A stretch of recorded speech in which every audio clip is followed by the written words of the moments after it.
My mind is set, my grind is set, my heart on ice is cold. I'm only here to even a score. Whoa. My mind is set, my grind is set, my heart on ice is cold. We down right now, but did it before. Whoa. See from here we going up. Made the call, I shown up. Now the game is on up. Say my name is blown up. We up, we up, we up, we up, we up, we up, we up, we up. See from here we going up. Made the call, I shown up. Now the game is on up. Say my name is blown up. We up, we up, we up, we up, we up, we up, we up, we up.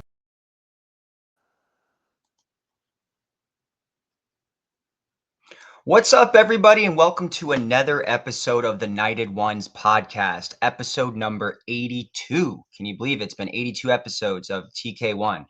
As a reminder, we're the only podcast that features a former UCF national champion, a former UCF radio host, an ESPN analyst and hoops player, an infamous rapper, our resident influencer and IG star, shooting the breeze, talking UCF sports. Remember to like and follow us on YouTube, Instagram, and check out the 70-plus teams and conferences on the College Huddle, Big 12 Huddle, Fourth in Florida, and New Stream. All right, today's episode is just going to be me and Ben, a little shorthanded today, so not too many introductions to speak of. So with that, let's bring Ben onto the show because it's just going to be me and him today. What's up, Alan? I'm glad at least we were able to join the pod tonight and hold it down for the rest of the group. We got a few things to talk about here in Knight Nation, so I'm glad to be with you, and it's good to be back on after a week or so off for myself. Yeah, absolutely. Yeah, there's actually surprisingly a good amount of news between the football team and the basketball team and the baseball team. So we're pretty stock full of news here. So let's get started with obviously we usually start with football here. So pretty active time right now for the 2026 recruiting class for UCF football. Since last podcast alone, the Knights have added 3 new verbal commitments to the 26 class. So Frost is starting to cook a little bit. Started out with more on the defensive side, but 3 of these last 4 recruits have been on the offensive side of the ball. So the first one that committed was wide receiver Tyren Wortham. This is a guy that right now is currently ranks as the highest rated prospect in UCF 2026 class. This feels kind of like, that classic Frost UC fast, like offensive get that we can be excited about. We know UCF's wide receiver core has not been as deep in recent years as we're accustomed to, especially under Frost and Heupel and O'Leary for that matter. But Wortham had a lot of big offers. He's a high 3-star, nearly a 4-star, top 100 in the state of Florida, which always a good thing. You'll always take a top 100 player, no matter the position, but especially wide receiver. Ranked as a number 90 wide receiver in the country. Coming out of Sarasota, plays at a pretty good program, Booker High there. They've had some success in the past, but he's been a really standout player in Central Florida. He was named the MVP of the Under Armour camp in Orlando, which is a huge camp. I used to work for the Dolphins in youth programs, and the Under Armour camp, they have them in South Florida, Central Florida, North Florida. It's a real big, showcase. They usually do 7-on-7 for that stuff. And, if you can be the MVP of that's pretty impressive. And, last year he had a breakout season at Booker, 67 catches for a little over 1,300 yards and 17 touchdowns for a Booker squad that made the semifinals of the Florida 3A playoffs. So, I think this is a real good get for UCF. This guy's a dual sport athlete. Is also on the track and field team, so he's got some burners for sure. 6 foot, 175 pounds. I think this is going to be a really good get for UCF, and it's good to see. Obviously this is Frost's first recruiting class back at the helm, and it's really the first skill position player that he's landed. And we know how well he did the first time. So it's kind of exciting to see that first skill position player. What do you think, Ben? Yeah, I mean, it's just that it's funny you mentioned he won the MVP of that Under Armour camp because somebody I'm very familiar with won the defensive MVP of that Under Armour camp, Oh, that's awesome. and Didn't my know that. nephew Jake. Looking at his offer list, I mean, it's just a mile long here for Tyren Wortham. I mean, Michigan State, Arizona, Colorado, Boston College. I mean, he's got Georgia Tech. He's got a lot of different offers here, Louisville, Kansas State. So, I mean, you can kind of go down the list. I mean, even SEC schools like Ole Miss are in there. Sure. So that he's definitely got a long list of interest here. And at 6 foot 175, it just kind of, as you mentioned, Alan, it just kind of seems like that typical or prototypical Frost recruit that's just going to completely, burn you down the field and, kind of on brand for Scottfrost of getting that kind of, not super tall guy, but, not super big guy, but that, track athlete that's just going to outrun the defense. So I'm excited to see that. I'm excited to see a wide receiver recruit in general because, as you mentioned, I mean, it just seems like under the Gus era in particular, we just got kind of used to trying to poach a last minute transfer here and there, from a bigger program to just to try to plug in holes. But as we saw this past season, there just wasn't a whole lot of depth at wide receiver. And I think it's one of our biggest kind of question marks that we've talked about going into the fall season, where, Scottfrost and staff are trying to figure out who that star receiver is going to be. And I think the jury's still out on that. Obviously, this is a 2026 class recruit here, but I'm glad that we're going after some of that, not only top wide receivers in the state of Florida and this area, but also recruiting for that very on-brand speed element that Tyren seems to have. So I'm excited about that first and foremost. Yeah, no, that's a good point. And I think before it's all said and done, we could see him as a 4-star recruit. I mean, I'm a big fan, as I've said on the show, of the 247 composite score because it accumulates all of the different outlets and stuff. But I mean, if you look even just on 247's, just like their own individual ranking of him, I mean, they have him as a pretty much a top 50 guy in Florida, top 62 wide receiver, and then Rivals has him as a top 80 player in the state and number 62 wide receiver. So clearly one of the better, upper echelon wide receivers in the country. So and with a 5.7 rating, I mean, he's on the verge of being a 4-star. So, one big Power 5 school comes in with an offer, he probably jumps up to a 4-star. That's probably what does it. Yeah. Or one more great performance at a big time camp this summer is also what's going to really push him over the edge, I would imagine. Yep, absolutely. So big get, definitely, I think the biggest of the 2026 class so far. Obviously, it's still in the early stages, still small with just 7 verbal commitments, but right now the highest rated player. So second, we ended up getting a tight end athlete, Charlie Jilek. I don't know if I'm saying that correctly, but Frost did this occasionally in his first tenure here, but went out of the state of Florida, grabbed a guy from Portage, Michigan. So interesting kind of place to look, but tight ends, that's don't necessarily need the fastest guy per se, or necessarily need a Florida guy, right? But this is a 3-star verbal commit as well. 6'5", 240, so already pretty big for just finishing his junior year of high school. Like I said, coming out of Michigan, this is a guy that is why he's listed as an athlete is because he plays not only tight end, but he plays linebacker as well for his high school team. And he had a really strong I could not find his offensive stats, but defensively, he had close to like 100 tackles, something like 3.5 sacks, and a few tackles for a loss. So he plays on both sides of the ball. However, UCF is recruiting him for the tight end position. And when you look at him, he just looks like a prototypical tight end more so than like a linebacker. But, he's highly rated in Michigan. He's a top 25 player in the entire state. Considered a top 100 athlete in the country.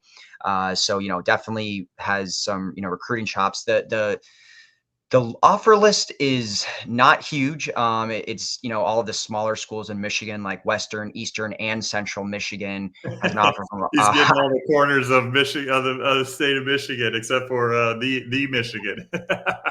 Exactly, and no Michigan State either. But yeah, so no, we're his only Power Four offer presently. I don't know if maybe the fact that he's top 25 in Michigan doesn't hold as much weight, obviously, as other states. But I mean, seems to be a hell of an athlete. Guy that's playing on both sides of the ball, is racking up stats. Obviously, I don't know much about Michigan high school and that area that he's in, if it's a top area for high school football. But Frost has always been able to get guys and coach them up and develop them. I'm not saying that Charlie is necessarily a developmental prospect. I don't know much about him, but he looked good on tape. And tight end, obviously another position. We just lost Randy Pittman, obviously, in the portal. We have a lot of youth there. So I think we could use the depth. So I think could ultimately be a good pickup. Yeah, I think as you mentioned, not only a proven athlete, I believe he's he plays on the basketball team at a school as well.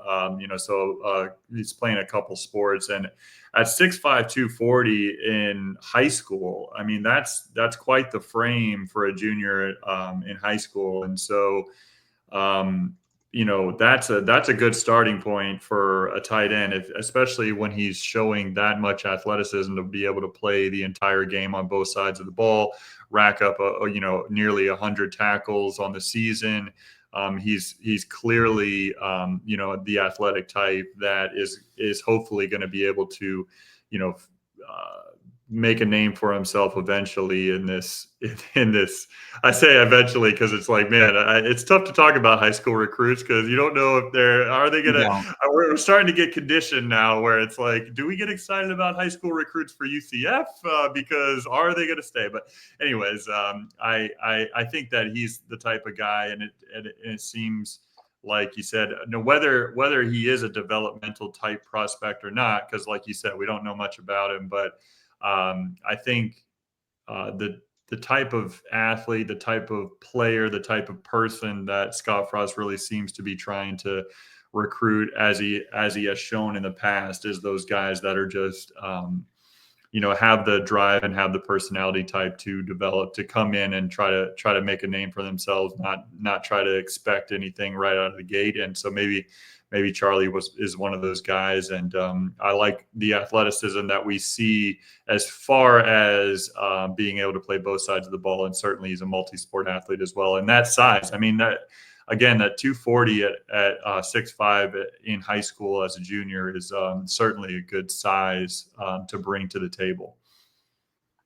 Yeah, no doubt about it. So, we'll see how it goes. I mean, there's always going to be part of the recruiting class that hits and some that doesn't. But I like the direction that Frost is going in. It feels kind of like the first time that I think the on paper is better than the first time around, but it's not the Malzahn boom type of where we're getting these super exciting 4-star. But that's okay. I mean, I think that's the bread and butter of UCF. Let's get these high 3-stars. We'll get some 4-stars now that we're in the Big 12, but we saw what happened with Gus. Those didn't work out. I'd take a high 3-star that can be coached up by a good coach over a 4-star that's not going to be developed at UCF by my coach Malzahn. So we'll see how it works out for Charlie. Then the third one came in, I think, earlier today, which was back on the defensive side of the ball. Antoine Sharpe, he's a linebacker. So this is the third linebacker commit of the 2026 class. So 3 out of 7 recruits so far at linebacker. Clearly a point of emphasis for Coach Frost. And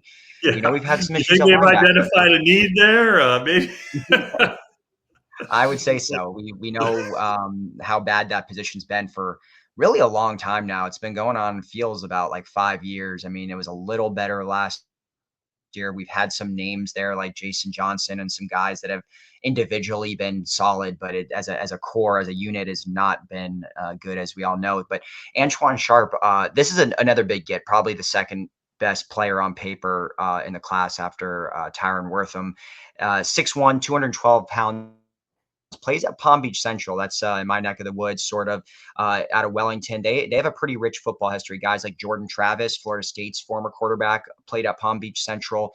They're a real good program. They were a game away from the state championship in 2023. So the Broncos have a real strong program. So getting guys out of this, there, I think is always a good, and, keeping the South Florida pipeline open, I think is so big. I mean, obviously would love to get as many Central Florida guys because that's our backyard for UCF, but South Florida obviously produces some amazing talent. So that's great that we're getting him. But anyways, he's pretty much on the verge of being a top 100 player in the state of Florida by the 247 composite, ranked as a top 70 linebacker in the country. So really has all the measurables at 6'1", 212, and definitely has a solid offer list, including Jordan Travis's old school, Florida State, as one of his offers, as well as West Virginia. You got a couple other power forwards on there like Indiana, Maryland, Mizzou, Pittsburgh. Solid offer list for sure. And probably, either probably the second best player of the class, best player on defense for sure. So I think this is a big get. You could tell maybe the class started off a little bit on the slower end, but lately you could see there's, I know stars and all that don't quite always materialize, but the rankings of the players are you could see it starting to pick up, and we're starting to get these top 100, top 150 guys in the state of Florida. And I think that's where we want to go, right, Ben? Yeah. I mean, again, we're kind of conditioned as UCF fans to not, to say recruiting, rankings don't matter, and like all these different, stars don't matter either, and obviously we were moving in a direction where we certainly were pumping our chest out about stars during the last few seasons. But right now we're with 7 commits, as you mentioned earlier, Alan. I mean, we're at number 34 on 247 as far as our 2026 rankings go. I mean, that's nothing to sneeze at. I mean, I think in the previous time that Frost was here, we would have just jumped for joy if we were even close to the top 50, and we're sitting here at 34 with admittedly, I think to guys that are paying attention to it like you are, we're off to a start, but it's not necessarily like this just giant, fast start right now. So, I mean, with the 7 commits we got already ranked at 34 in the nation, I think we got some room to even improve on that front, which is a great spot to be in. So yeah, I mean, that's another guy in Antoine Sharpe that as you mentioned, I mean, there's linebacker is going to be a position that we're really going to need to shore up in the coming years, just like we talked about with wide receiver and other skill positions that we have on the offensive side of the ball. And so with someone as the pedigree of Antoine Sharpe and from where he comes from, and if we can continue to kind of take a look at that, that area in South Florida in general, just, obviously we want to recruit out of the Central Florida for sure, but being able to dip down in there in South Florida with some of the coaches that we have that has connections down there, I definitely want to continue that pipeline as well. And so hopefully Antoine is going to continue to open that up for us. Yeah, I mean, we've got some good recruits here as far as rankings go and ratings go. And so hopefully we can just continue that momentum and the good vibes that are coming out of this camp from Scottfrost and the rest of the coaches. Yeah, no doubt about that. And like you mentioned, UCF's composite ranking right now is 34. I mean, literally 2 weeks ago, we were in the like high 70s, like 78. So when we pretty much jumped, whatever it is, 30, 40 spots there. And a lot of that is, just from 2 recruits in Sharpe and Wortham. So you can see the difference that 2 recruits can make. So if we're, starting to build this momentum, we can get, a couple more high 3 stars, low 4 stars. We should, obviously there's, I'm sure, plenty of teams that are under us right now that you wouldn't expect to be because they only have maybe 2 or 3 guys. It will obviously shift a little bit more, but I don't see any reason why UCF couldn't finish in the top 40 this year, and not just paper recruits like, Miles Amiga. I think we'll have a really good class that we'll all feel really good about as Knight Nation. And we're on our way. I mean, yeah, it's top 34 right now. Obviously, we know not to get too excited about that because guys can leave and, you know, other things happen. But I do think it's heading in the right direction. So like you said, Ben, 7 commits. So, you know, we're just getting starting to, you know, get some new positions in there with corners and, you know, wide receivers, tight ends. We even have an offensive tackle now. So starting to fill out kind of nicely here. So we'll keep you updated on that, as I'm sure over the next few weeks and months, there will be even more commitments upcoming. So yeah, and it just doesn't on the recruiting front, Alan. Doesn't it just feel like everything feels different now that Scottfrost is back? But it just on the recruiting front, it just like even what we just have mentioned a couple times to each other in this conversation, it's like that, you know, we don't want to get too excited, but it just feels like the pitch is different, right? Like we talk about the vibes being different, yes, but the pitch that Frost and his staff can make to these high school recruits, it feels like it's what's the right word for it? It feels like it's not as hollow, right? Like, I mean, yeah, that they actually do have a chance to make an impact early on with this, they'll be given the opportunity to do so. And maybe that's just because it's a new coach coming in, you know, brand new staff.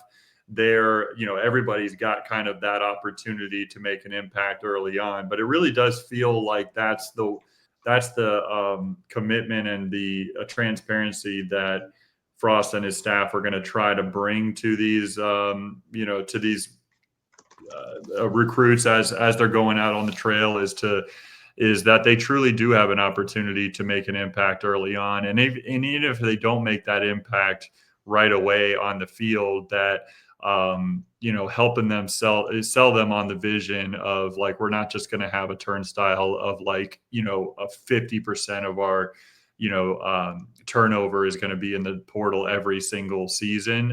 You know, and it may wind up being that way just because it's the nature of the sport nowadays. I mean, football is not as bad as basketball in that particular situation, depending on the team. And it seems like we're going to try our best to focus our pay for play dollars more on, you know, trying to keep our best athletes here at home. But by the same token, it's I think it just, the vibes and the direction of the program just feel different. And I bet it's a different type of pitch to the high school recruits that we weren't really getting over the last few years. I mean, it's a you know, it's a catch-22, if you will, or as far as, you know, it's two different strategies. It's more of trying to get those guys through the portal versus development and really pushing them once they get on campus, even as a freshman, to try to grow into that role as quick as possible. But it just feels a little different nowadays, like everything does with the football program, for sure. yeah, I agree. I mean, I think that was well said, especially the part where it doesn't feel as hollow. It feels like we're Yeah. getting the right guys, and I love that Frost and we'll get into, you know, that would be kind of the next segment we talk about, is the interviews that Frost just gave, you know, following the first scrimmage.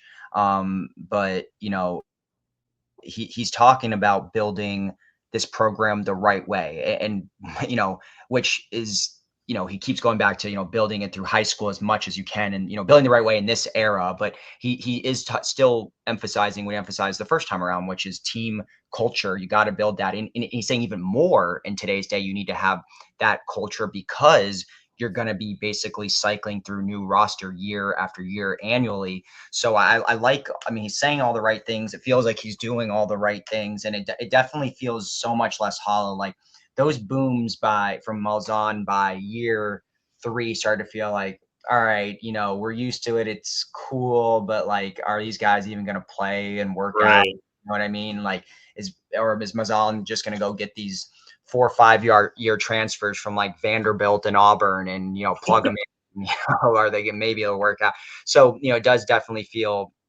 a lot more real with some of these guys. And you feel like we may be getting the next Gabe Davis, the next Adrian Kellens and stuff like that. So obviously you're still going to have roster turnover in this era, and there's going to be some of these guys that leave and flip and all that. But, you know, at the end of the day, I think the guys that stay and he gets are going to, you know, pan out, or a good portion of them will.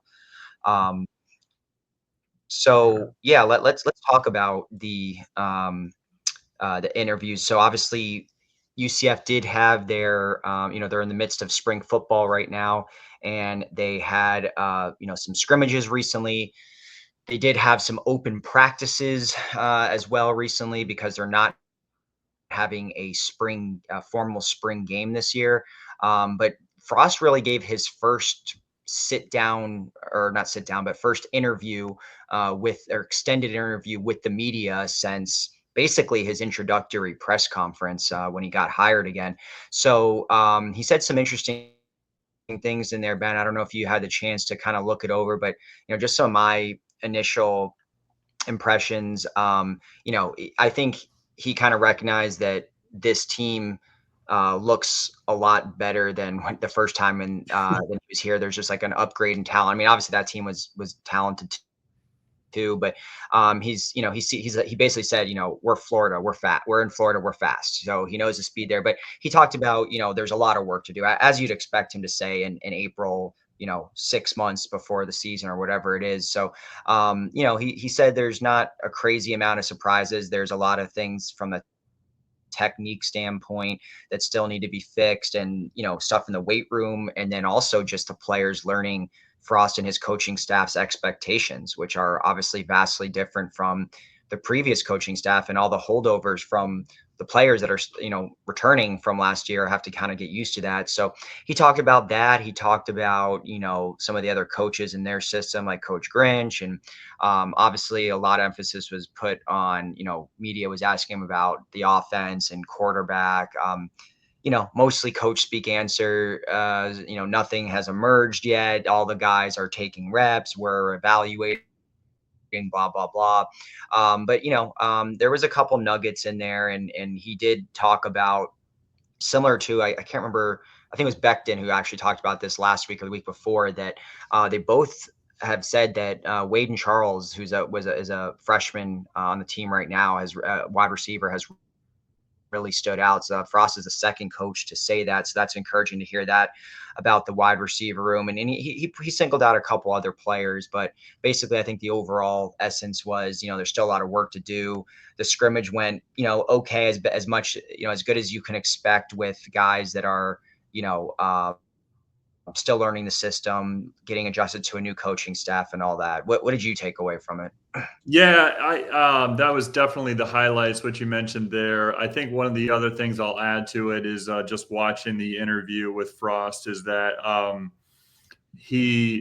I think frustrated is probably the wrong word, but he definitely he felt like a little bit frustrated that the defense seemed to be a little bit ahead of the offense. And that's usually what happens during these kind of spring camps, or maybe early on in fall camp, where you're still trying to install a lot of things, especially on the quarterback, but on the offense in general. And so defense kind of takes advantage of that. They have a quicker learning curve, where it's much steeper on the offensive side of the ball, especially when you're talking about a system that Scottfrost and Steve Cooper and KZ and everybody's just trying to run, which is, while we don't know all the details of it, we have seen evidence in the past of Scottfrost's offense being, rather complicated and you've got to read the defense really well. You've got to know all of your reads and progressions throughout that offensive scheme. And it's not a very simple scheme to learn from a quarterback or from just an offense in general. So I'm sure there's a lot of installation things that they're going through, a lot of growing pains that seem to be, with worn on Scottfrost's face, I guess, a little bit while he was going through that interview. He seemed a little bit kind of, not necessarily hoping that the offense would be further along, but it was like, did we have to throw, or did we have to have 3 turnovers in the scrimmage, those kinds of things. He mentioned the turnovers in the scrimmage, and he's like, it's my team, and I'm happy that the defense got the turnovers, but it also means that we turned the ball over. And it's like, so it's right. It's like this weird catch-22 when it comes to the inter squad scrimmages and in the spring practices, spring scrimmages. It's just, you want to see the defense perform well. You don't want to see them get carved up, especially when the offense is still being installed. But you also want to, I'm sure there's a desire from the offensive coaching staff to have them kind of accelerate their learning curve. And I'm sure it's happening in a good way. It's just, that was one of the things that kind of I picked up on during that press conference is just a little bit of, for lack of a better word, a little bit of like frustration on how quickly the offense is getting up to speed. Yeah, no, that's fair. And I think, yeah, you're like you said, we kind of do see that annually in the spring where the defense is usually further along. So no, those are all good points. I think one other takeaway I had that I really liked, and it kind of goes back to what I mentioned earlier with the culture thing, but basically Frost was asked about, the portal obviously now has windows and is going to reopen up here in a couple weeks where basically guys from UCF's team can transfer out, but also UCF can go grab some more guys in the portal. I mean, we already have, I think, 29 in this portal class. So maybe we go get a couple more depending on what happens with the current roster. But I like what he said to the response to Brandon Hellwig, who asked this question, which is, the biggest thing for me is we're starting to get a really good culture with this team. The team's starting to come together, and that's hard in this day and age with 29 new players or whatever we have, trying to take the collection of individuals and make them a team. So he really continues to emphasize, that culture. And I think that's so important. Something we really lost for the last 4 or 5 years. I mean, you saw Trey and other former players talk about it. There just wasn't the accountability. There wasn't that, that stuff going on the sidelines during games when we were down and whatever. So it is really good to hear him say that. And so it'll be interesting to see, what happens here with the portal. We saw that when Frost first came here, he was able to save some guys from transferring, guys that had mentioned they were going to enter the portal, but then switched their mind due to Frost, whether it was the Henderson twins, and there was obviously a couple other guys as well, Najala Kelly. So it'll be interesting to see now that they've been with Frost for whatever it is, 3-4 months now, who's going to end up leaving. And it's going to something's going to happen, obviously, just because that's how it is nowadays. But it'll be interesting to see how much that culture is impacting. I would think that we're not going to see any expected impact players, guys that are widely expected to be starters or, big players on the 2 deep will leave. But I guess we'll find out soon. Yeah, I mean, and it still remains to be seen who the heck the 2 deep players are, but obviously so it's a little more clear on certain positions, like you mentioned, on the defensive line, and I think there's a couple offensive linemen as well. But but certainly, I mean, this whole portal era, I think they're still feeling it out as well, and because Scottfrost hasn't coached in this era yet, and so that's something that he's trying to feel out as well. But I think it seems like from the outside looking in that he is going about it the right way. He's establishing the culture. Seems like guys are buying in early and quickly to this, to the culture that he's trying to establish. And that's great. It was funny when you mentioned the transfer portal, Coach Milton, which is still a hard thing for me to even say, not hard, but it's a surreal thing for me to say, Coach KZ, if you will, during his press conference, I think he was asked by Jamie Say, a local news reporter, about the transfer portal, about the quarterbacks. Hey, are you guys thinking about picking up an extra quarterback or something like that if one of your quarterbacks leaves? And it was funny. He had this big smile on his face, kind of like, man, I should have been more prepared for a question like that, but I wasn't even thinking about that. Like, he literally seemed like he's like, wow, that was a tough one to answer.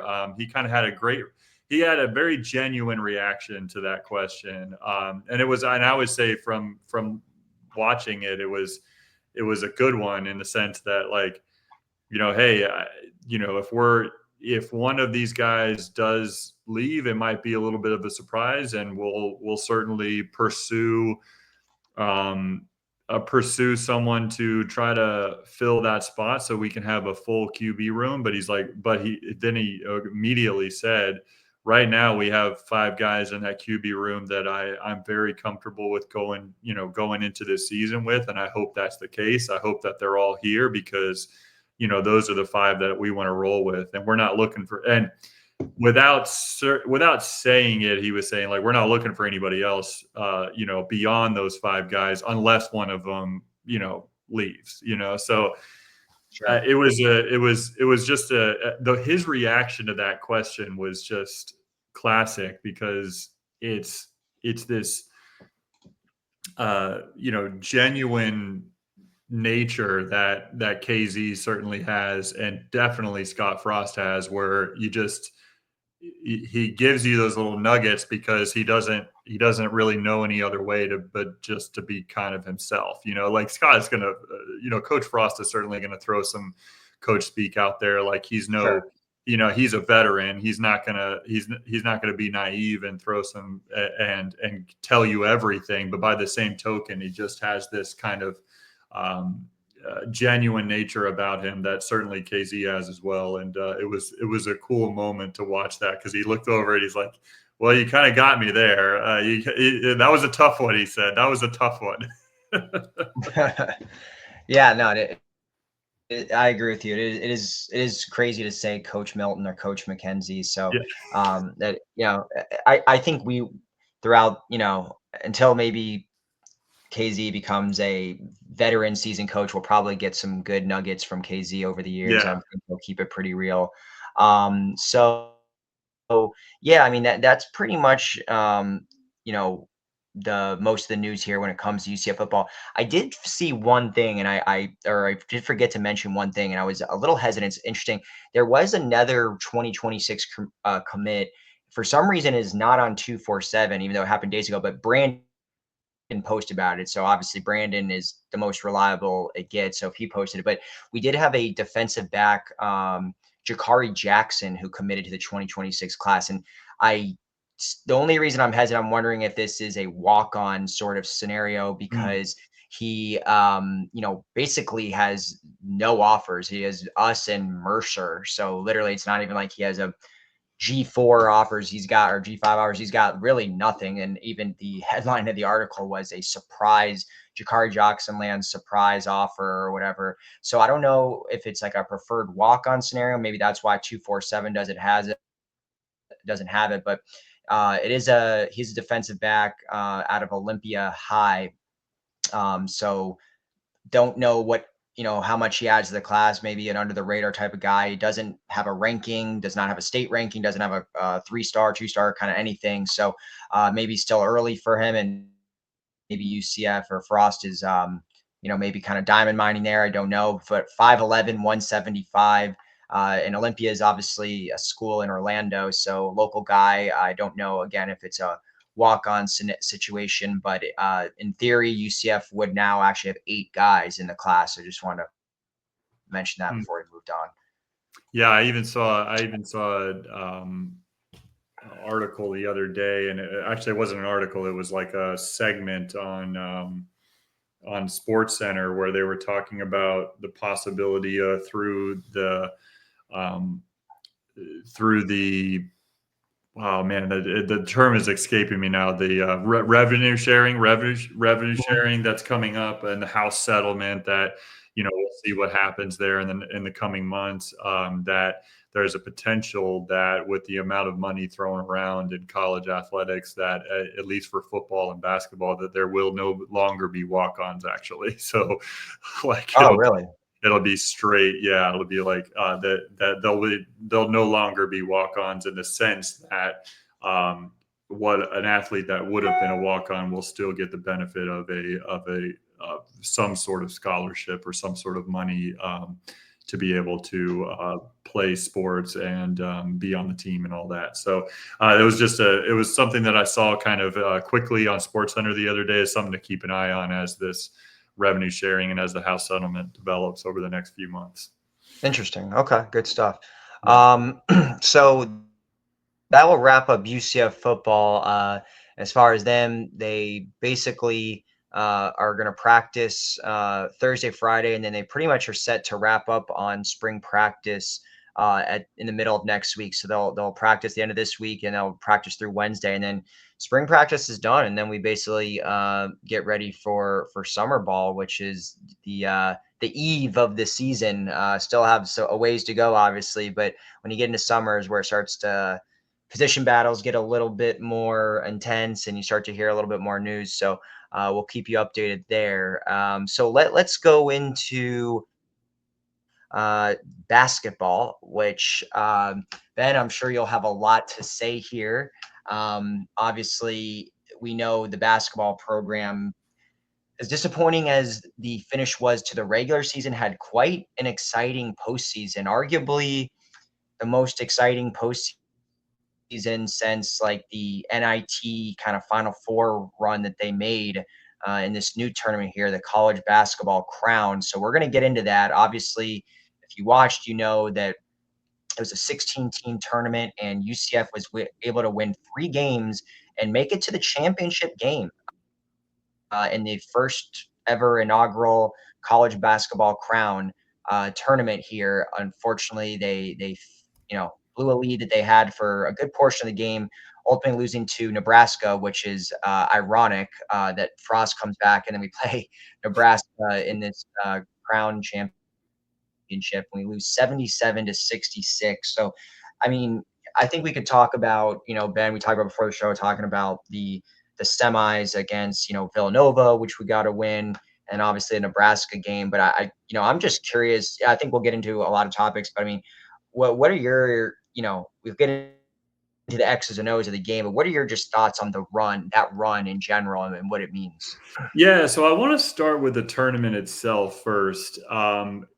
I think Fox and the college basketball crown tournament presented an interesting case for an alternative to the teams that don't make the NCAA tournament. And one of the things that are a couple things that they did really well, I think, and is not trying to compete with directly with certain with the big tournament, obviously with the big dance.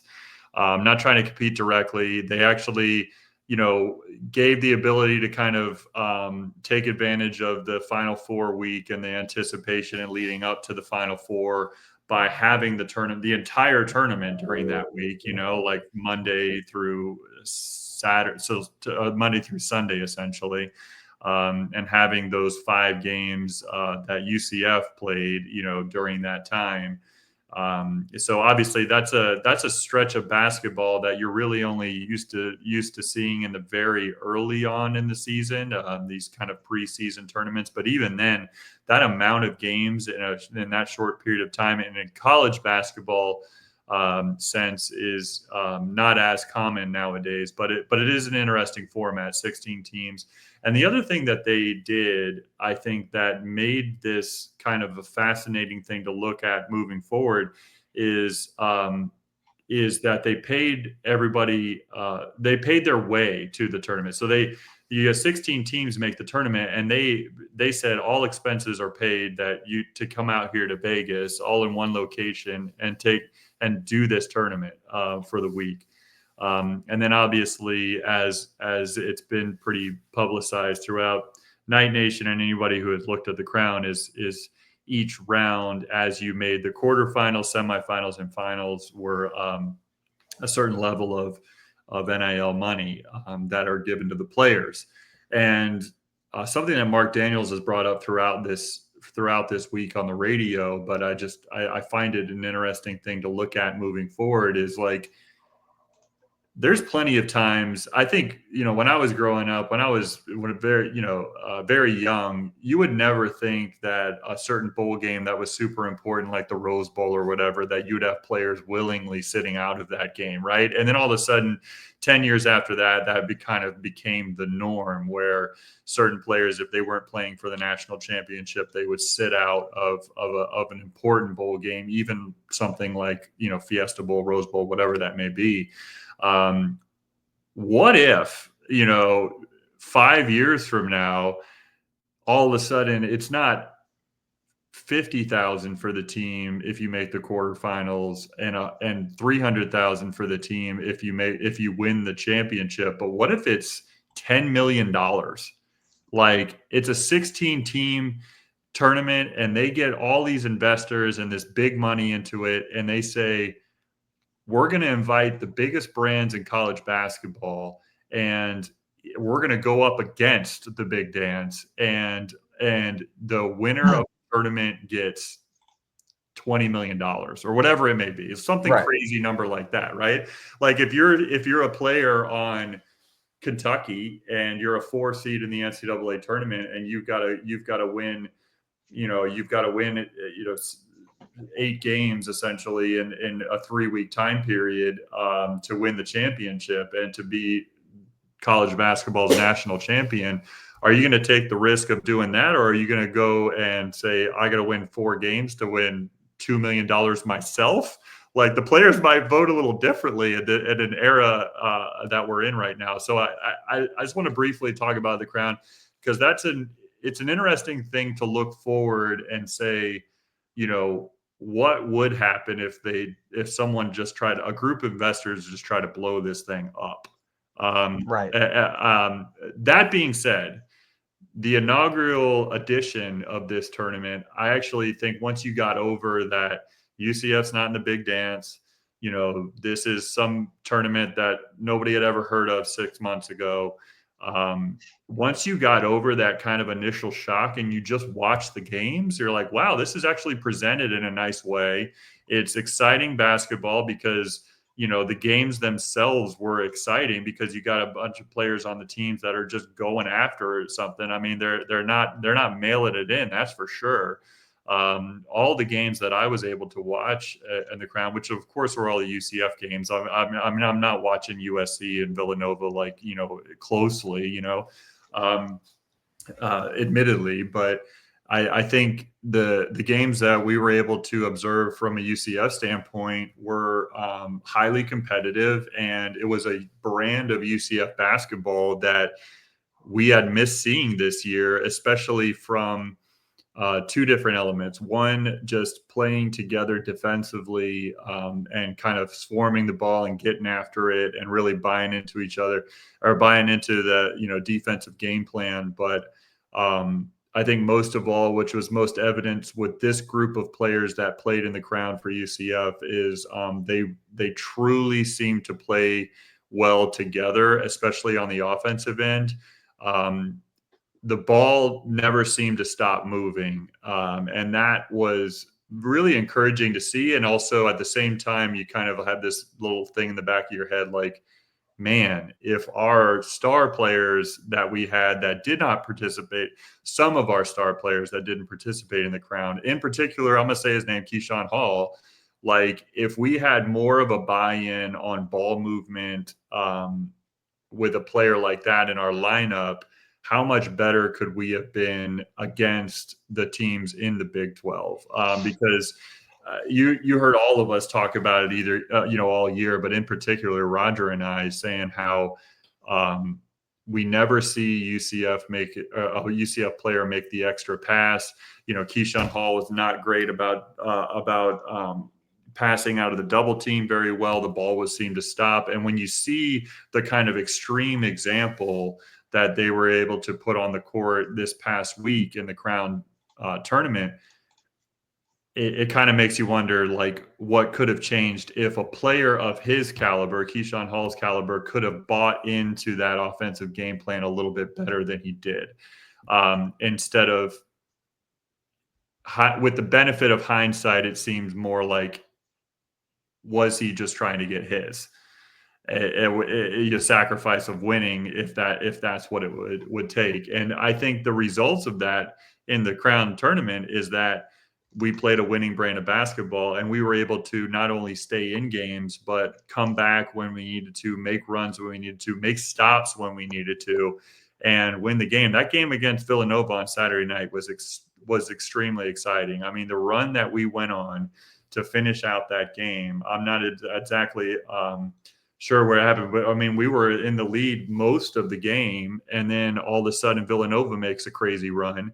They take the lead in the end there, and then DJ hits that, just hits that crazy shot, the moon ball, as the as the commentator said on the broadcast.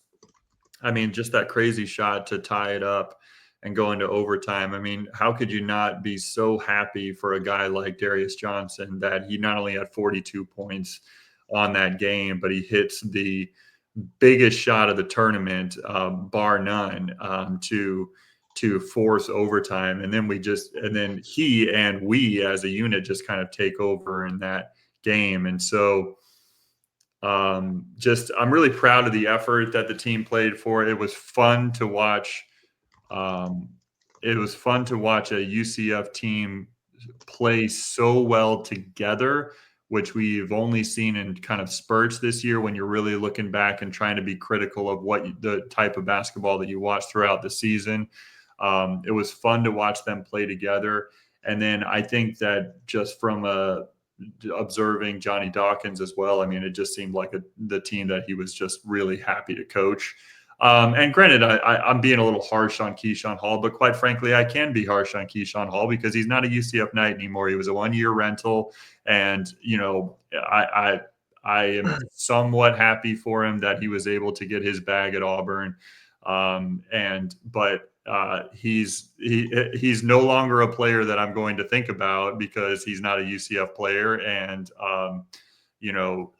and we didn't do much with him team-wise on the court because we had a few good wins, but most of all, I think this season outside of the Crown basketball tournament will be looked at as a disappointment. And the last thing I'll say about this season in general and the Crown in particular is that the biggest benefit to our program, in my opinion, was that it got us to 20 wins on the season. Now, granted, 20 wins is paired with 16 losses, but our first round win against Oregon State, I think, guaranteed a winning record this season. So I'll take that after we, had a tough losing streak there in February. So I'll take that. But then getting to the championship game, getting that 20th win on Saturday night, I mean, that's our first 20-win season since we went to the NCAA tournament. And so I'll take that. We'll take that as a positive moving forward. And I hope that the certain players, especially Mustafa Chiam, that I really, really want to stay and try to see what he can do next season with UCF. I hope that the experience of the Crown enhanced and solidified that he wants to play with guys like Jordan Ivy-Curry, and he wants to stick around to see. He wants to play for Coach Dawkins, wants to stay with Mamadou Ndiaye, and stick around and see, what this group could do next year. But he's going to be a guy that we're going to have to keep an eye on over the next week and hope and pray that he is a UCF Knight next season because he's going to get thrown a lot of money at him. And Keyshawn Hall can make $2.5 million that he's reportedly making at Auburn. You can guarantee that some team is going to throw a boatload of money at Mustafa Chiam. It's just the reality of the situation we live in. Yeah, there's no doubt about that. I mean, that's got to be the goal at all costs. I mean, I think it's like you said, he's the most important person to keep, and he's the one we should be trying. At this point, it doesn't matter who else transfers to a degree. Like, we need to try to keep GM. He's the building block of the team for next year. But I wanted to go back to what you said in the very beginning about the tournament, the college basketball crown, how it could, if you do get investors behind it, could it become the number one tournament? And I think very easily. That's literally all it takes. I mean, literally look how quickly the NIT just went to irrelevance. Literally in one second. Irrelevant. It went like from a fairly premier, at least prestigious tournament just due to its history, and still it was a nice consolation prize for a lot of teams. Every year in year out, there was plenty of big name programs in there. Obviously not the top of the top that were competing for the March Madness tournament, but in general, you would see there was Villanova's in there. There was, all types of Power 4 schools in there, and it was a fairly decent honor to win it. And in 1 second, due to the college basketball crown, you look at the NIT this year, there wasn't a single Big Ten school, a single SEC school, or a single Big East school in the tournament. It had a grand total, I think, was it 5 Power 4 schools, and some of those were, the Oklahoma State and Yeah, I think Oklahoma State was Stanford. the only Big 12 school in the tournament, and then the rest were, I think, were ACC schools. Since to your point, it's just Yeah. It just went into complete irrelevance, like at the blink of an eye.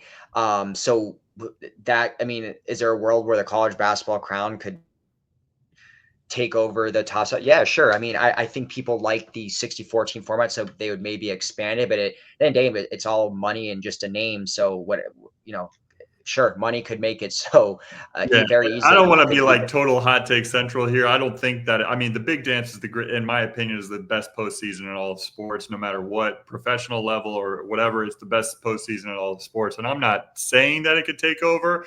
I'm just saying that you could get some disruption in there if you get big money, because that's what it's all about nowadays.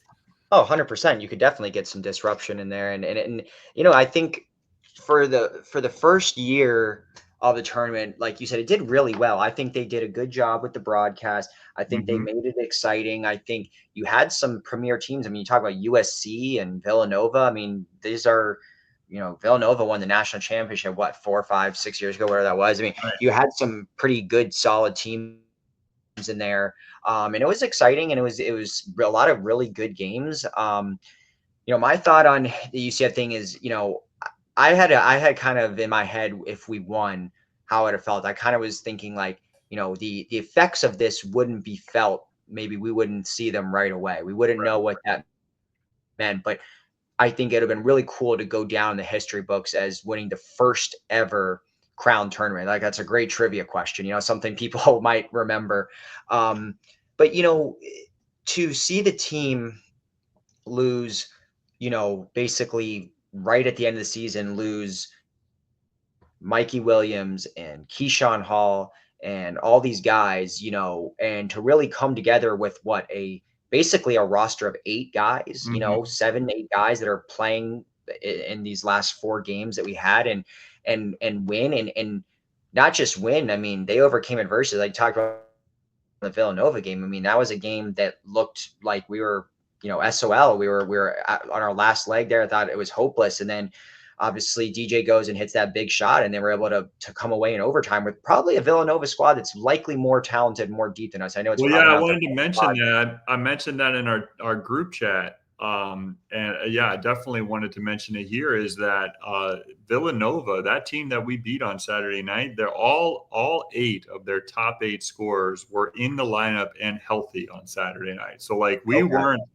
weren't beating some ragtag group of Villanova. Like, we weren't beating a shell of Villanova this season. We were beating their team that we beat the Villanova team that played throughout this season. Now, granted, obviously they're a team that won the national championship, as you mentioned, a few years ago. So like they wanted to be in the big dance, but that certainly wasn't the shell of Villanova, at least this season. It was all top 8 of their top scorers were on the court that night.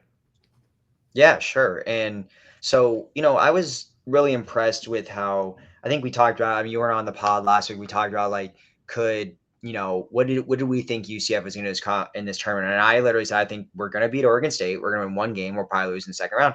But Right. then, they come in and they have a great performance in the second round. And then, the Villanova game, I was like, wow, they looked great throughout. They pretty much had control from start to finish. Yeah, Villanova took a couple of minor leads, but for the most part, UCF never lost control into that last, minute there. Mm-hmm.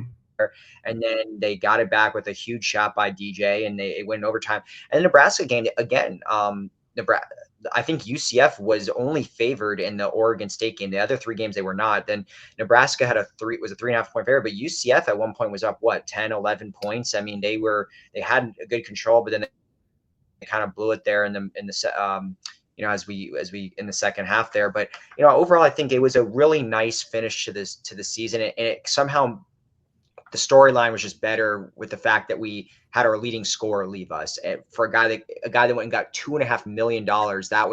That's like awesome And it's like, holy crap, I didn't even know if there's a UCF football player that could get that much, let alone a UCF basketball player. So it's you know, it was really cool to see the team band together, especially behind a guy like DJ, which, you know, I was talking with some buddies. I mean, is he potentially the last ever 4-year player that ever happens in UCF basketball again? It's quite possible he will be the last, you know, person in UCF basketball history that stays for all 4 years from start to finish. So to see him lead his guys and have a 42-point performance, and, you know, I was looking at his stats, finishing, you know, I think he ends up finishing number 7 all time in scoring. He's top 3 in steals. He's top 3 in assists, I believe.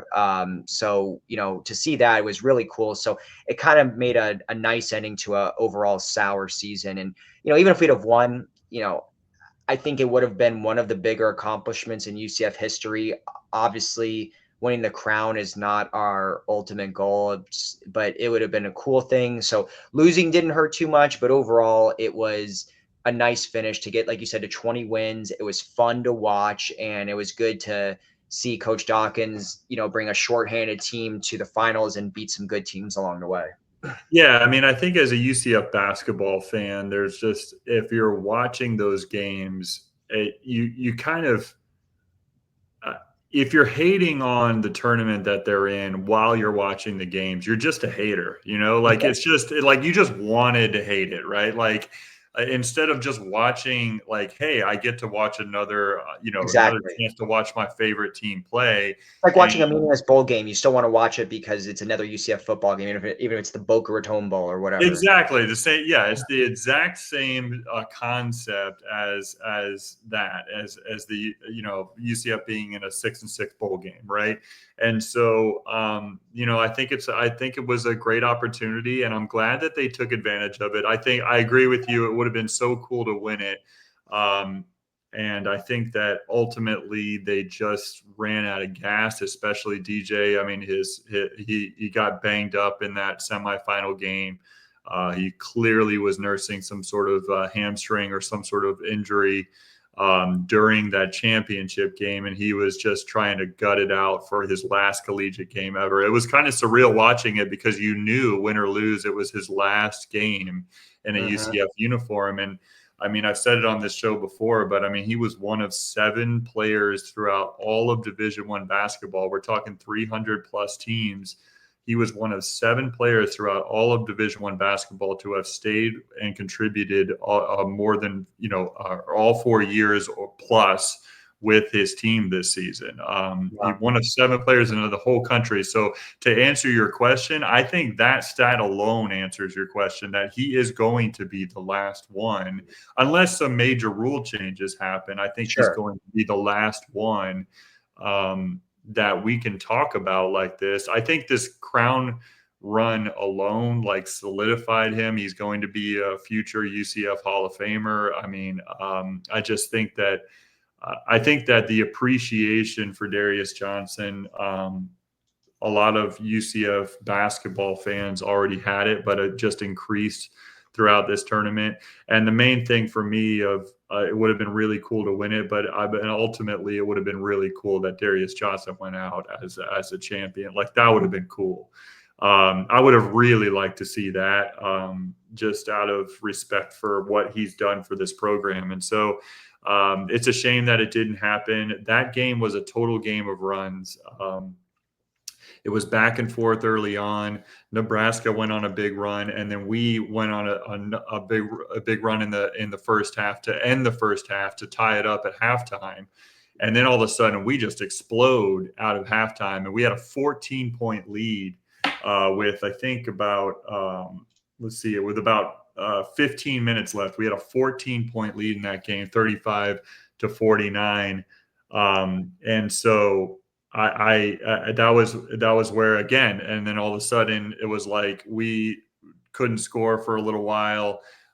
Some of the fatigue of those games, in particular the overtime game the night before, I think started to show through. Jordan Ivy-Curry had an amazing game in the championship game. He just tried to like carry us for the most part. He had 29 points. Mustafa Chiam had like 3 or 4 really big blocks. He had 12 rebounds, or 11, 12 rebounds in the game. He was an impact player throughout. And I think DJ was just too banged up, but it would have been awesome if we could have finished that game out and came out on top. But hats off to Nebraska. And lastly, to your point about it would have been cool to win the first crown ever. That was what I think it was. I can't remember the name of the main play-by-play guy. Mark Jones, I think, is his name. That's what he made sure that was what was said as soon as, Nebraska won the first ever, champion Right. of the college basketball crown tournament is the Nebraska Cornhuskers. And I was like, as soon as that happened, I was bummed that we lost, but I was like, man, that would have been cool if that was UCF. It would have been really cool. Yeah. I mean, something you'd remember that would have been cool. And it's like, but yeah, overall, I think it was positive and, it was, any way you look at it, it's one of the farthest, uh, one of the most, I guess, the deepest we've gotten in any postseason tournament, really, if you think about it, other than the NIT run. So, regardless if it's a second tier tournament or what, I would consider this, I don't know, somewhere in the top 3 seasons in the last decade or so, something Right. like that. If you just consider the postseason, obviously the expectations and where we could have gone maybe dent that a little bit. But you talk about winning 3 postseason games. I mean, that's happened one other time in UCF history with the NIT run, really. So, at least some sort of positive in there. So, one other thing that came to mind to me, which I've seen kind of talking a little bit, talking this with friends, also seeing this on the boards and Twitter and stuff. Is Darius Johnson like a guaranteed first ballot Hall of Famer for UCF basketball? I think that there's probably I think that the short answer, the easy answer is probably yes. I don't know where that list really lies as far as UCF basketball players in the we had such a long time where they didn't have any inductees into the UCF Hall of Fame, and so I don't know where that list is. I'd have to look at the list to see of the great UCF basketball players that aren't in the Hall of Fame yet. To answer that question fully, but I would expect that once he becomes eligible, and the understanding by the committee who is going to ultimately choose him to be in the Hall of Fame, I think the understanding of the committee that, as we just mentioned to each other, like he's kind of the last one. He's like the last one of a dying breed here, and potential for the future of the UCF Hall of Fame from a basketball standpoint in particular, the future of the UCF Hall of Fame from a basketball standpoint being, we're just probably going to choose guys that come here in their last year, they're able to graduate with a UCF degree and they just did great for 1 year, 2 years, and you kind of adjust the criteria based on the nature of the sport as we go on for the next decade. I think the realization by the committee once he becomes eligible that is the fact and that is the reality of the situation that we're having moving forward. I think that probably gets him enshrined in a first ballot Hall of Fame situation, just for all those reasons and kind of the projecting that I would do if I was on the committee. I would say, like, where are we going to get another opportunity to do this in the next decade moving forward?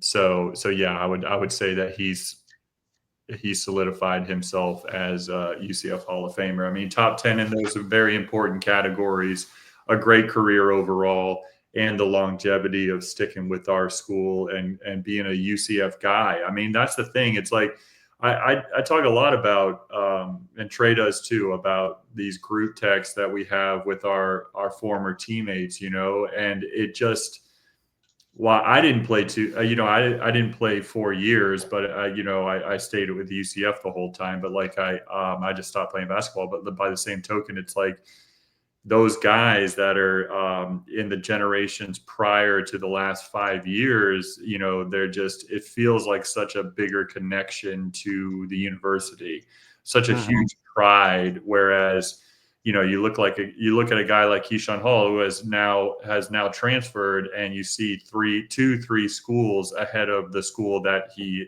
has just transferred to. He went to Auburn, but before that he was at UNLV, and like here and here and here, and UCF is the last one before Auburn. It's I think it's going to become more norm for players by the time they leave college athletics, and especially in basketball, to see it's going to be more normal for them to have at least 3 schools as opposed to 2 years at the same school. I think it's going to be more normal than that, unless something changes. So that's a very long-winded way to answer it. I think that guys like DJ are going to be projected as so rare in the future that he gets in the first chance he gets. Yeah, and I get what you're saying, and I get the landscape of college athletics and how we perceive things then versus now, I guess, play into a decision like this. But, just looking at, the standard for Hall of Fame either way, regardless if it's 1 year or a 4-year player, still has to be, did they do great things individually at the school, regardless of the length? And there obviously has to be, I think, some team success. I mean, unless you just do something completely outrageous or whatever for 4 years and you just happen to be always on bad teams. But DJ, when I was just looking, I looked through UCF's while you were talking Hall of Fame class. I only saw 3 basketball players on there. Maybe I don't know if that's it's fairly new, the Hall of Fame. I'm not quite sure, but the only one I recognized obviously was Jermaine Taylor. And I'm sure the other 2 that are on there were great players. But when you look at it, who are the other 2? Is it Bo Clark and Jerry Prather, or who are the other 2? Yeah, let me bring. I'm sorry to put you on a spot if you had already clicked that off. No, it's okay. So I'm sure it's one Bo is a Clark Benny is the other. Shaw. I'll say again. Benny Shaw. Benny Shaw. Okay. Daryl Davis. And then one Sinoa Phillips. Okay, yeah. So those are the Division I players, I guess, that are in there. Yeah, because I'm sure Bo Clark's in the UCF Hall of Fame. I see Mike Clark is also on here. Yeah, Mike Clark was his brother. So it looks like I'm seeing like 5 or 6. Sorry, there's a couple more than I guess I initially saw, but then a Calvin Lingelbach. Yeah, Calvin Lingelbach is a 2-sport star. I know Calvin personally very well because I see him. Oh, Bo Clark is on here. Yes, Bo Clark's on Bo here. Clark's on there. Okay, some names are a little bit lesser known than others, but you're right. I mean, obviously, Jermaine Taylor, he fits into that first category of exponential, individual talent and, statistics and all that. But you're right.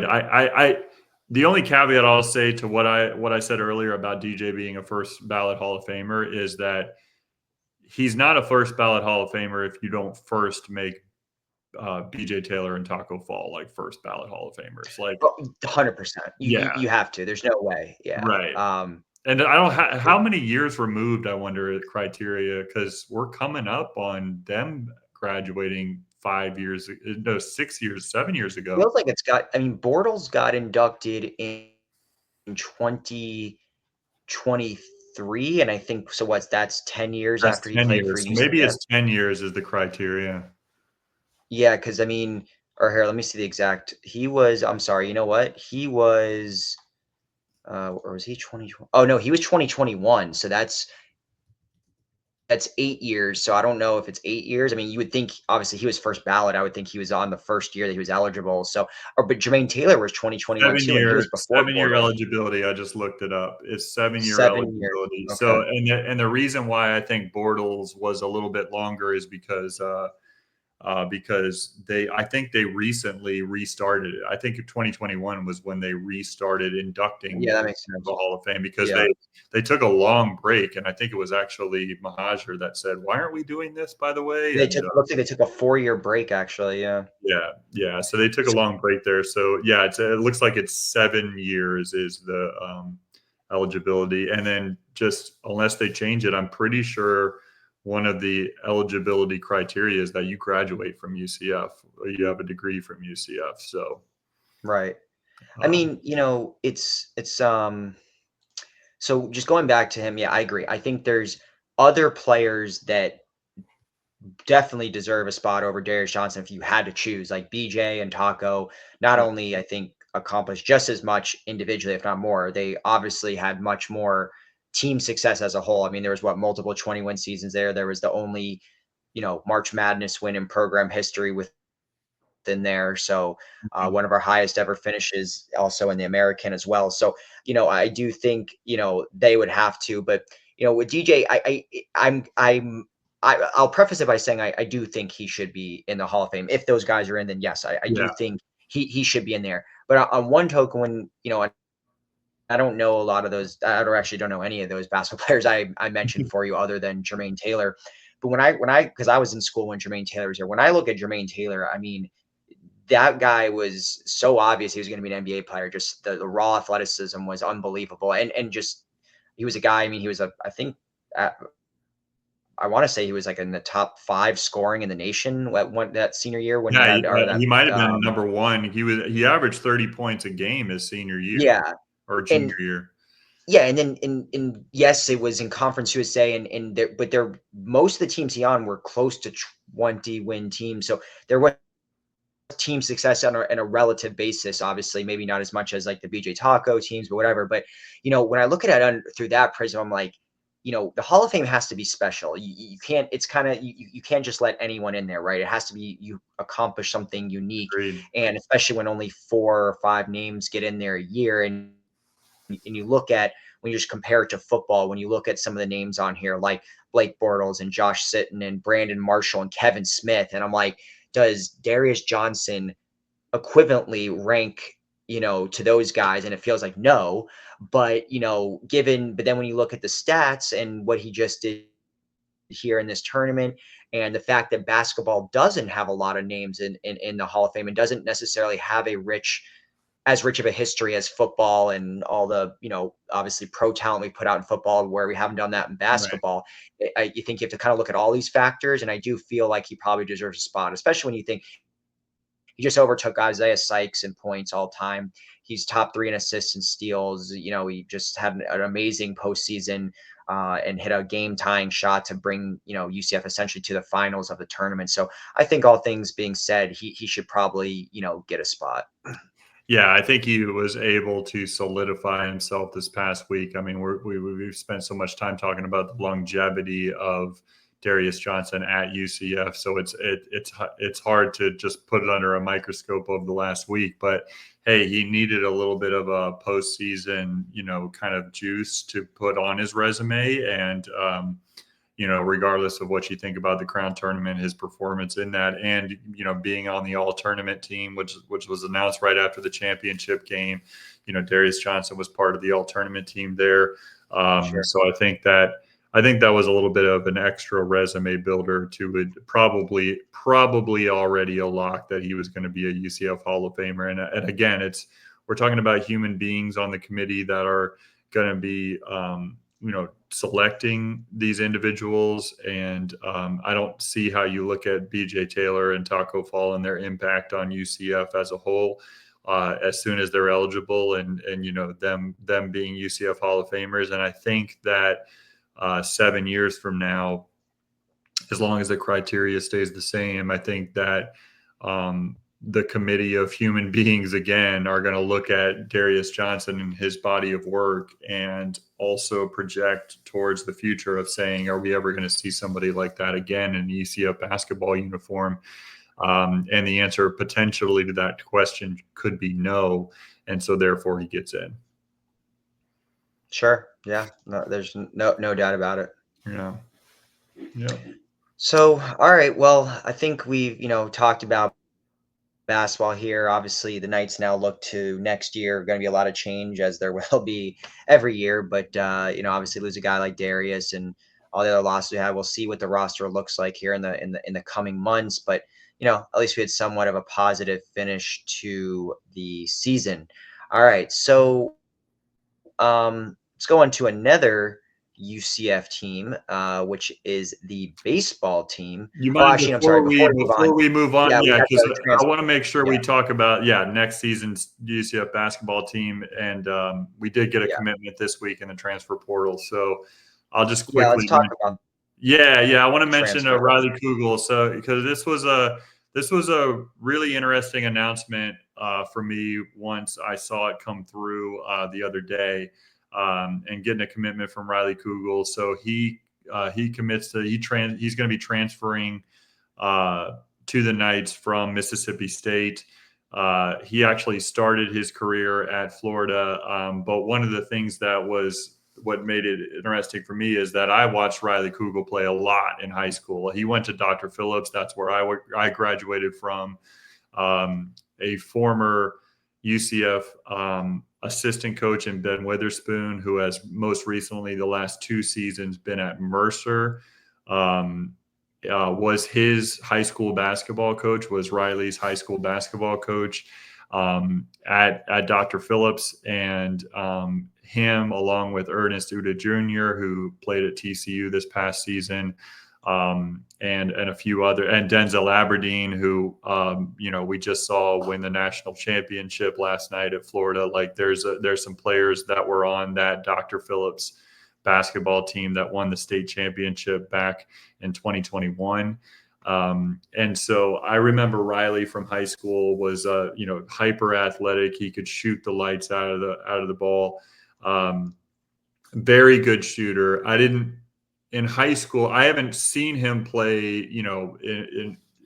closely or really watched him closely, since high school. I'll say that I didn't love some of the attitude things that I saw when he was in high school, but hey, he's a 17, 18-year-old kid. So I'm sure that the last few years in college have matured him. And he was a contributor at Mississippi State. It was interesting because he actually committed to Mississippi State out of high school, then decommitted, and then went to Florida, and then eventually wound up back at the place that he originally committed at in Mississippi State. So he's coming back home. I think this is one of those things that hopefully we talk about it a lot in the football sense, but I think in the basketball sense, these guys coming back home, after experiencing a good career somewhere else, I think could be a big win for us. And he's somebody who's experienced a lot of winning. He's a high-level player, and I'm excited to get him at 6'5", 210 pounds. I mean, I think he's going to be a guy that projects as being a starter right away for us next season, depending on, how the rest of this, transfer class goes or recruiting class goes for Dawkins. But I see him as somebody who's coming in here to contribute right away. And we've seen guys the last few seasons of this transfer portal era, come in and be huge, big time contributors that have his same kind of body style and mindset and scoring ability. And as much as I've kind of knocked on Keyshawn Hall's some of his traits, I mean, obviously Jalen Sellers and Keyshawn Hall the last 2 seasons have been huge transfers for us that have come in and immediately impacted this team. And I'm hoping that Riley can be one of those guys, with Jordan Ivy Curry kind of being the only current player on our roster that is like outwardly said, I'm coming back to UCF. This is a big time get, so we'll see who else we can add to this roster over the coming weeks and coming months. But I'm glad we got Riley. Yeah, it's the obviously first transfer of the transfer window here or whatever. So especially with all we lost, we need bodies, we need depth, and yeah, I mean he's had a pretty solid career, Florida, been in the SEC obviously. So and coming back home to Orlando is cool, like you mentioned, and being a local guy. So good start there, and well, I guess he'll be one of the building blocks for next year. Yeah, for sure. Yeah, it's the first couple weeks of the transfer portal window opening are always really tough because all you're doing is losing players, or at least you're seeing players go into the portal. But as we always say, the portal gives, and the portal takes, and it also gives. So this is the point we're reaching the point in this particular window where we're going to see some guys come on over to UCF, and Riley being the first one. We'll have to see who else comes with him, but that's a good start for sure. Yeah, absolutely, no doubt about it. And did you say you wanted to discuss other things with the basketball, or is it just kind of? No, yeah, that was the main thing I wanted to mention there, is that we were able to land that commitment, and hopefully more to come. All right, awesome. Yeah, good stuff from Dawkins there, getting early commitment here in the portal. All right, so let's kind of move over to the baseball team, another team that's unfortunately struggling right now. Obviously had a pretty strong start to the season, but as they've gotten into conference play, it's the wheels are starting to kind of come off, or at least starting to wiggle a little bit here. Yeah. They're 18-13 overall, but 3-9 in the Big 12. Now, I don't know, obviously, anywhere near as much as college baseball as you do, Ben, and I don't know how important the conference record, if it's as important as, let's say, football or basketball, or if it's, because I do notice that they have games against other non-conference opponents in the middle of this conference slate. So I don't know if it's, obviously 3-9 is 3-9, not a good thing, but I mean, maybe it's recoverable, or it's not as big of a deal. But obviously they have not played well lately. They kind of broke up the losing streak with a 2-0 win against our old rivals at Stetson, but then unfortunately got swept by Kansas. And then I know they played North Florida tonight. Do we know if we won this game tonight? Unfortunately, we lost this game in a walk-off.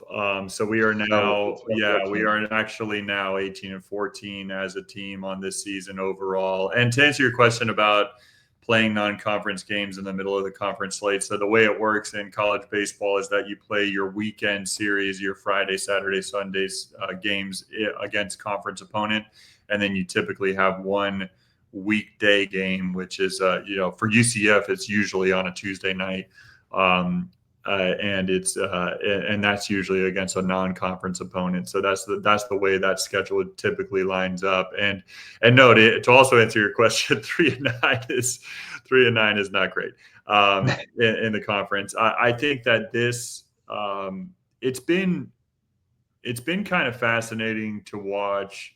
And that's probably the wrong term as a UCF baseball fan to say fascinating, because it's frustrating as well. But it's been interesting to watch, because and tonight's game was a great example of it. We had 14 hits as a team.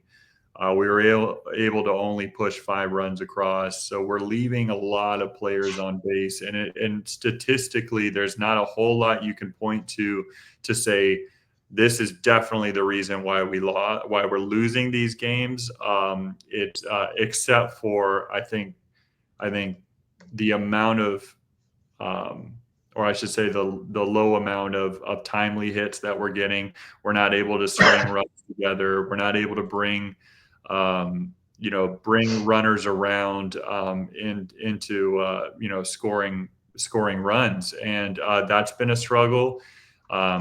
Our struggle hasn't necessarily been, in my opinion, watching the games, necessarily putting the bat on the ball. It's just stringing them together in order to score runs. That's one aspect of it. Also, it seems to be, while we have a lot of talent in the pitching rotation and the bullpen, and our pitchers, the beginning of the season, first half of the season, or whatever you want to call it, have been basically lights out. They were top 10 in the nation for a long time, up until recently, and they're still statistically on paper pretty good. But what's happening is, and I don't know if it's just these teams that we have played against over the last 3 weekends are just have figured something out about our pitching staff, but it almost seems like they're pitching really well, and then all of a sudden they make one mistake, and that other team just capitalizes on that one mistake. This Kansas series that we just had last weekend was like a great example of that. It seemed like we would be doing well, and it would be a close game or a low scoring game. Our pitchers are doing well, and all of a sudden, they'd get two little, base knocks and, two runners on, and then one mistake, inside fastball, put them in the zone, and it just all of a sudden it's just over the left field wall. And it just seems like that's happening. And man, as a parent of a baseball player, but as somebody who's paid attention to a lot of these games this season, I mean, that has got to take such a toll on the team, losing these games in frustrating fashion. I mean, they kind of broke it open late in the game on Friday night, Kansas did, but then to lose a game 9-10, on Saturday night, like, you're so close there. And then all of a sudden, they just really, really poured it on Sunday. It's just been a frustrating. Then we lose in a walk-off tonight at North Florida.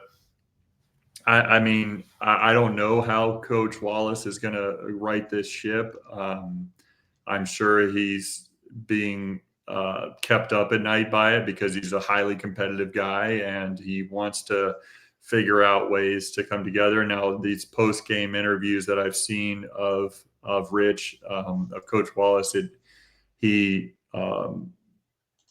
saying the right things, and I believe he's genuine when he's saying that it feels like the team is still, truly playing for each other and truly together. But this has got to be a really frustrating stretch for this baseball team. It's just, we've lost, I think, 10 of our last 12. I mean, we're just kind of the season is kind of falling apart, which makes that this weekend series against Kansas State at Kansas State easily the most important series of the season. And I mainly say that because we've got basically a month left. So there's not many of these games to go get left. And then on top of that, after this weekend at Kansas State, we've got top 25 conference opponents the next 2 weekends. So number 24 TCU and number 20 West Virginia will be the two series coming out after this.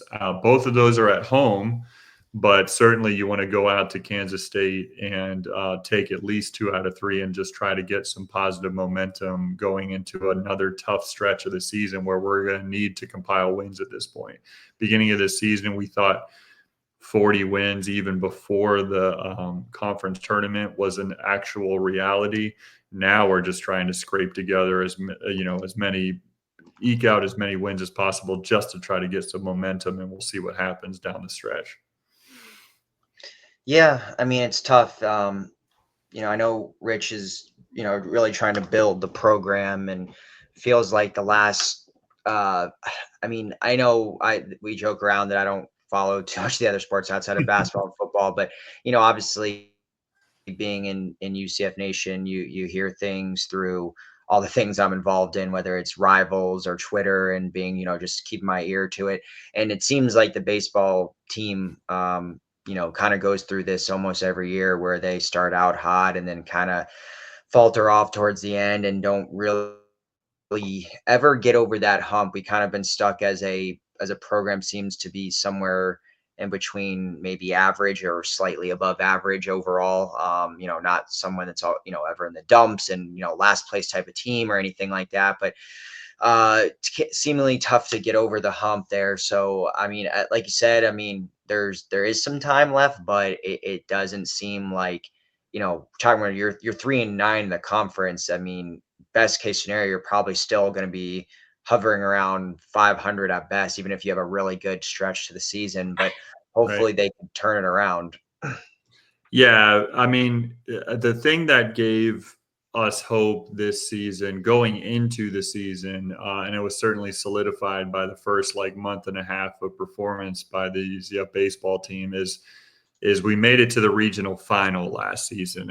And in Tallahassee, if we didn't go up against one of the best pitchers in the nation in Jamie Arnold at FSU, like there's a chance that we take home a regional for the first time forever, make it to the super regional, and who knows what happens. And that's in Rich Wallace's first year here. So that obviously gives us a lot of not only, good vibes going into this season and optimism going into this season, but certainly expectations as well. And then, you start out the first month and a half of the season where we're, top 10, top 5 in batting average as a team in the nation. We're top 5, top 10 in ERA as in the nation as a team. And so, you've got all these positive things to point to. But I think what's been evident is the Big 12 is a challenging conference for baseball, just like a lot of the other top conferences are. And once we got into that conference schedule, we've unfortunately haven't been able to rise to the occasion where we're getting over the hump and putting runs on the board that we need to beat some of these teams that are very good. And it's just been a tough slide for sure. Yeah, absolutely. But we'll see. Hopefully we can. I think UCF has had rough couple years to start in the Big 12 overall for all the programs. But Yeah. I think that's growing pains of it. I don't think there's too many programs that you see just across the board in all sports, Olympic, football, or otherwise, where they're all of a sudden just top dogs right away. Even the ones you've seen that in individuals, like maybe one sport where it's like they go into football and the first year they get 8 or 9 wins. You always see like year 2, year 3, they come back down to earth. I think eventually we will get there, and UCF will dedicate the resources that is needed. Too much talent in this area, too much we're too much increase in the resources that we've never had before coming in the next 3 to 5 years. And so I'm optimistic that we're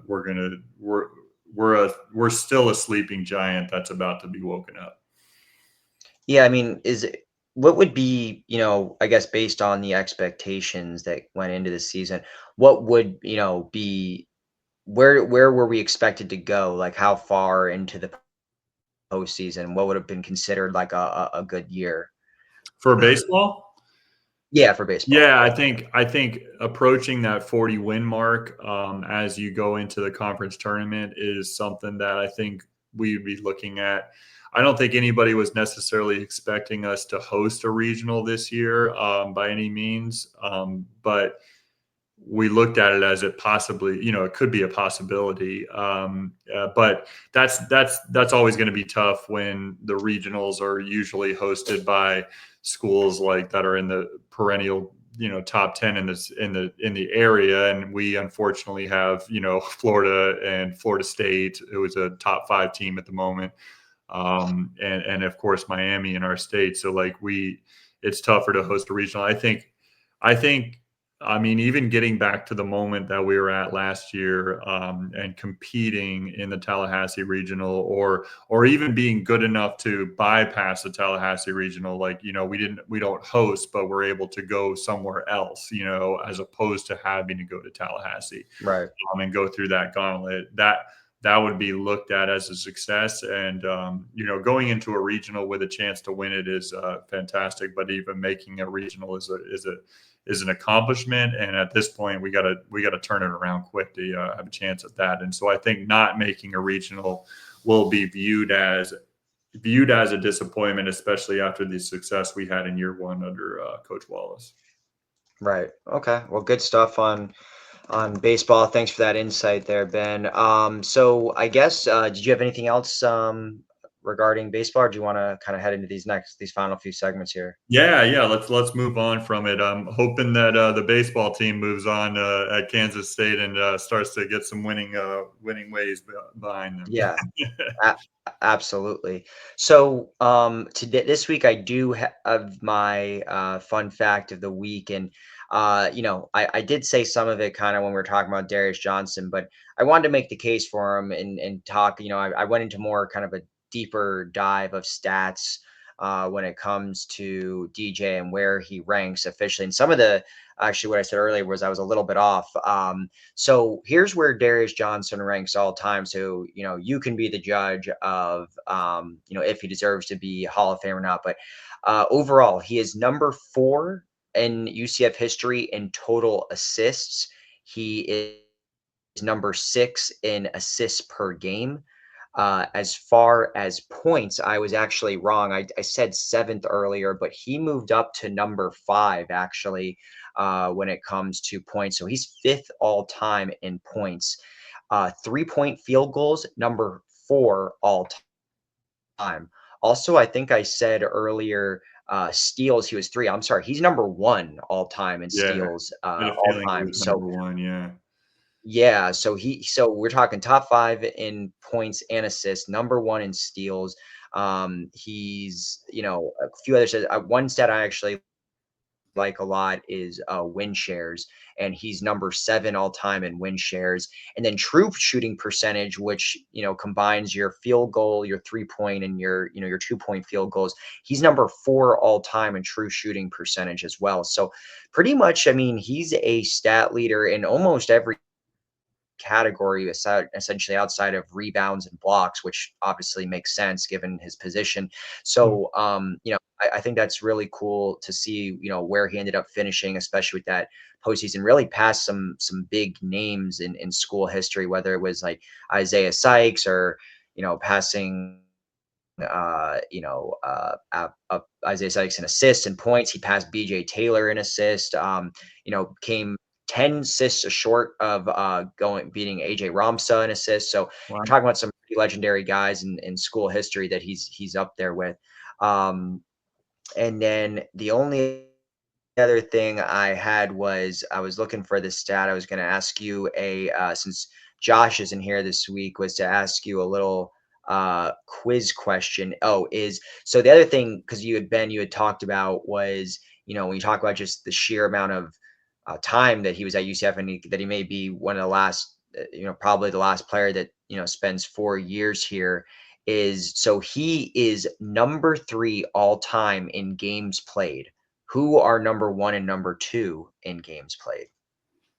Number 1 and number 2. I'm going to say, I think Josh Bodden is still on that list. Josh Bodden, is he number 2? He's not. Oh, you know what? Maybe more recent. Is more recent? Okay, it's more recent. Both of them are more recent, with both guys that are the top 2 is all within the last. That's right, because Josh Bodden broke that record when I was still playing, but obviously there's been 20 years then. More than that, unfortunately. Man, one's an absolute legendary player, arguably the second best player in school history. So BJ Taylor then? No. I guess how you look, maybe this would be the 3rd best player in school history, depending on how you look at BJ. I guess. More recent. Like recent within the last 10 years, so it doesn't necessarily mean the last 3 or 4. It could be more close to the actually I should say this ended their career in the last 10 years, but started their career more like 13 to 14 years ago. Is Isaiah Sykes? Isaiah Sykes is number 2. Number 2. And who's number 1? And who's number 1? Number 1 is arguably got to be considered, I would think, a top 3, if not top 5 player of all time. Big man. So I guess is it Taco Fall? No. Big man. Keith Clinton. Keith Clinton. Oh my God, I totally blanked on Keith Clinton. Yeah, Keith Clinton. Okay.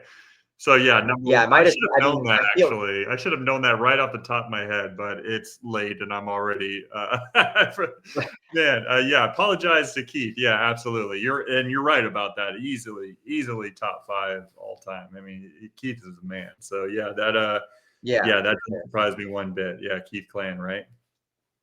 Yep. So Keith is 129 games played.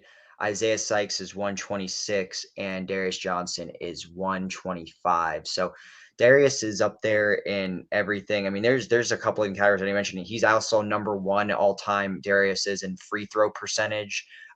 So Wow. I mean, yeah, so he's really up there in most categories, like outside of obviously just, blocks and rebounds. So pretty impressive stuff by Darius, finishing his career essentially top 5 in most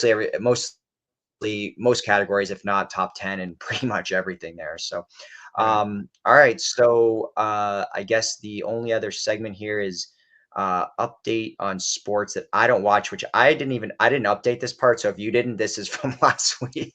So that's from last week. So I'm pretty sure like tennis had a good week, and I don't know. So maybe we can wrap up the show because Yeah, it's already Josh is 11:30 very anyways. disappointed in us. When he hears this, he's going to be extremely disappointed in us. But neither of us updated that segment, and so yeah.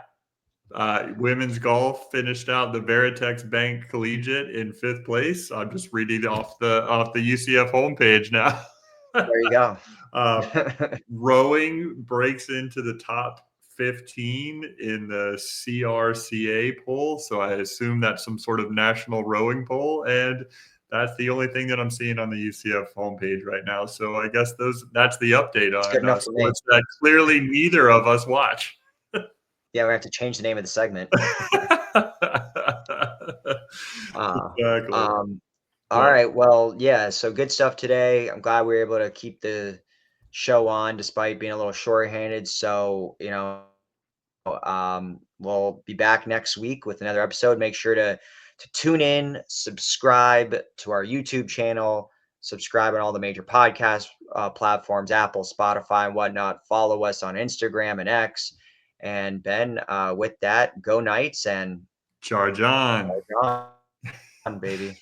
I guess we don't have